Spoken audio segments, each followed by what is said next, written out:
Hello and welcome back to my channel. Let's appreciate the fact that I've got my nails done for the first time in about 2 months, 2 years, and I've conveniently matched it with my top today, although I did get this top from Zara and I put it in the wash and it was supposed to be like a luminous colour like my nails, and then I put it in the wash and it's faded. I'm not happy about that, but we're gonna go with it. But let's get into it. So I'm talking about the books that I read in June, and as you would have seen from the title of this video, I didn't have a very successful reading month.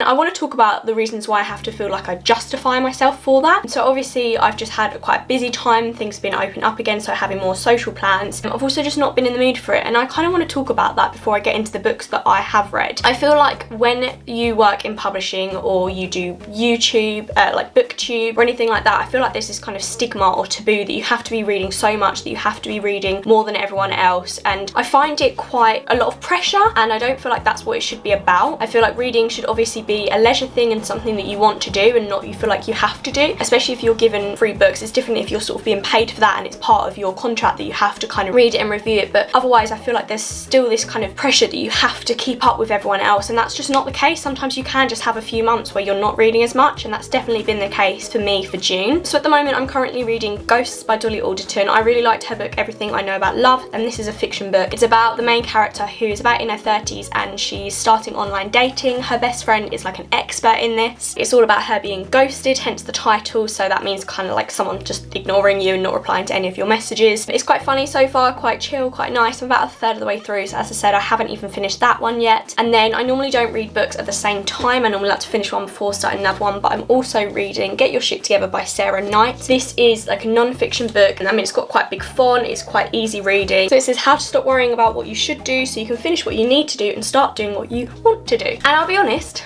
that is it.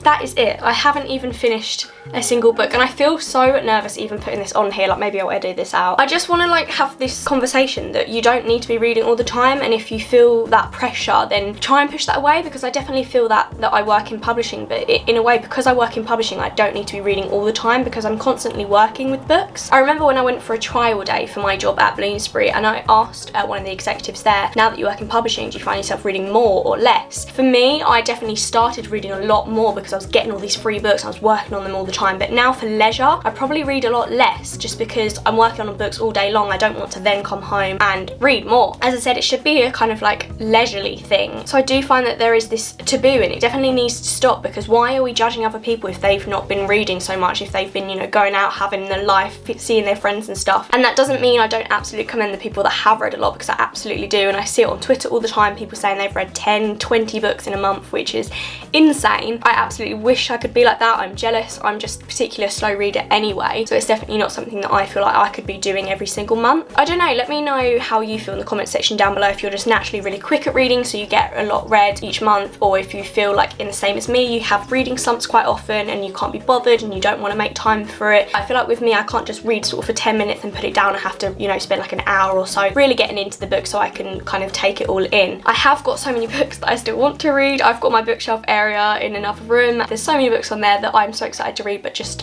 I'm not in the right mindset, if that makes sense. That is it, and I'm going to be completely honest with you. I don't want to sort of just rush these books just for the sake of being able to do one of these roundup videos and say, yeah, I read all these books just for the sake of it, when I wasn't sort of doing it for leisure and enjoying it. So that is completely honest. I'm sort of still reading 2 books at the moment. I hope to, I say this every single month, but I hope to read more next month, or this month technically, now that I'm filming this in July 2021. I was just not going to film this at all, but because I've been doing my sort of wrap up since I think January I started in it, I kind of just want to carry on that tradition, even if I say, you know, I'm not reading a lot this month. So yeah, that is my very, very short update on what I've been reading in June. Please do let me know in the comments down below what you're reading at the moment. I am sure I follow a lot of you on Bookstagram and Booktube, that I would love to know in the comment section what you're reading at the moment, if you've read either of these books, so Ghost by Dolly Alderton or Get Your Shit Together by Sarah Knight. Thank you so much for watching, and hopefully see you in my next one where I would have read a lot more.